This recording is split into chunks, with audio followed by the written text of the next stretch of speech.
Right now, in occupations that are highly exposed to artificial intelligence, hiring for 22 to 25-year-olds hasn't just slowed down, it's actually dropping.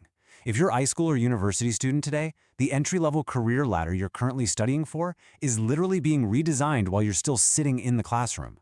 We are talking about a 13% decline. And this isn't some forecast about what might happen to mid-career professionals a decade from now.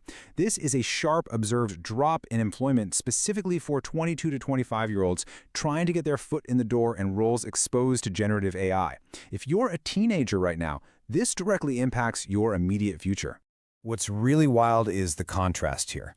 Based on observed historical data from Stanford researchers who analyzed ADP payroll findings, older, more experienced workers in those exact same AI-exposed roles aren't seeing this drop.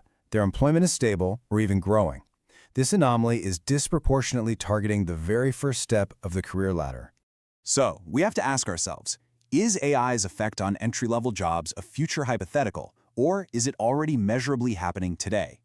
Throughout this explainer, we aren't trying to predict a distant science fiction future.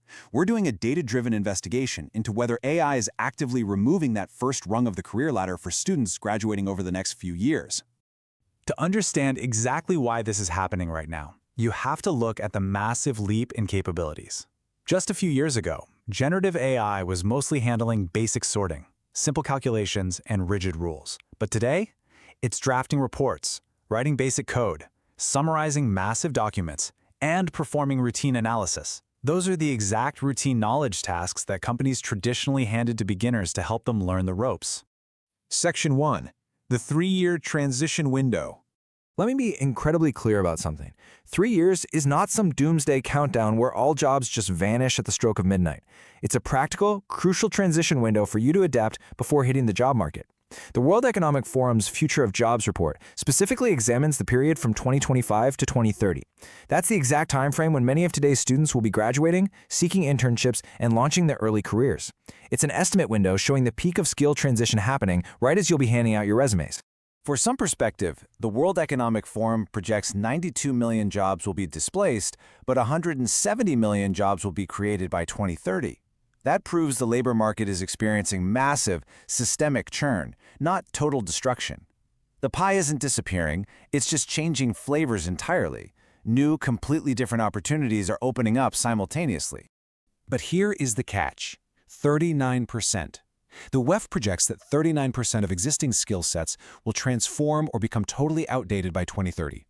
Which means a pretty significant chunk of the syllabus you're studying today might be structurally obsolete by the time you walk across that graduation stage. Section 2. Is AI actually to blame? Now, we have to maintain total intellectual honesty here and look at the broader picture. Experts at the Economic Policy Institute raise a really important counterpoint. We don't have scientific consensus yet. On one side, we have the AI theory, where automation is replacing beginner tasks. But on the other side, there's the weak economy theory. That theory suggests things like high interest rates, post-pandemic cycles, and cautious corporate budgets are what's actually limiting entry-level hiring right now. And to add another layer, data from the Strata Education Foundation shows nearly 3 times as many senior talent leaders expect AI to actually increase entry-level hiring in the near future. They believe AI will allow them to hire more young people who can output more advanced work faster. So there is uncertainty, but that uncertainty isn't a reason to relax. It's the exact reason you need to prepare strategically, because the rules are entirely in flux. Section 3. Automation versus augmentation. We really need to stop talking so broadly about job destruction and pivot to how actual daily tasks are handled. These two definitions change everything. Automation is when AI fully replaces a routine task. That absolutely shrinks entry-level roles. Augmentation, though, is when AI assists a human to achieve a faster, higher quality result than the human or the AI could ever achieve alone. Augmentation holds on to, or even grows, entry-level opportunities. Let's make these abstract economic concepts concrete. Routine research, generating first drafts, writing basic code. Those tasks face automation. But verification, complex judgment, and truly understanding a client's actual needs, that is augmentation. If your entire skill set is built around doing those routine tasks, your first job is heavily exposed to replacement.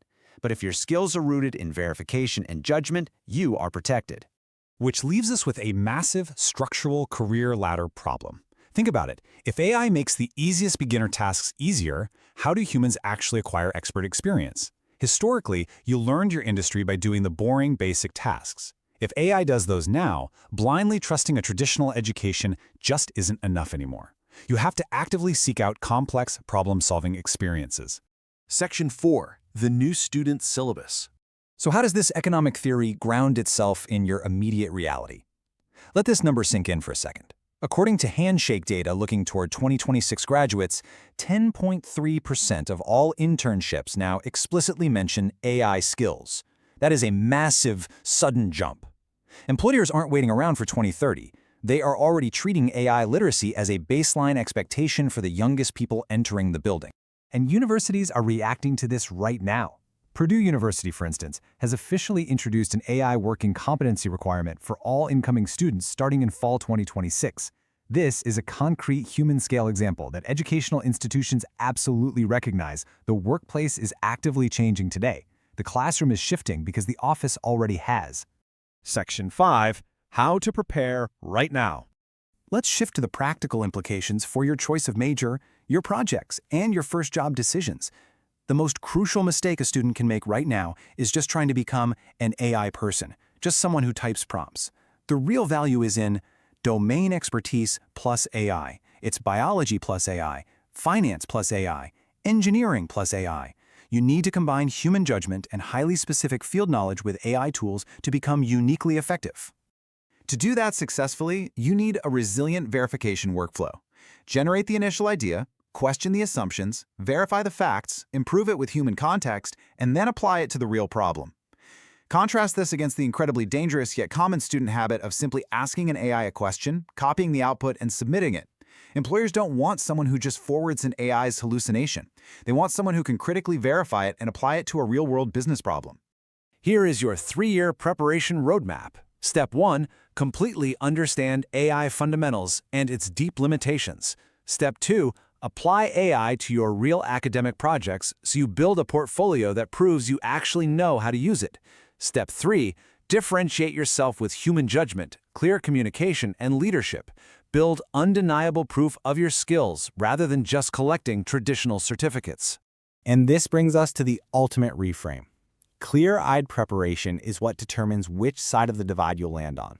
Students who master AI as a tool, who use it to enhance their domain expertise rather than letting it do their thinking for them, they land in the augmentation group. Within this transition window, they become infinitely more valuable, not less.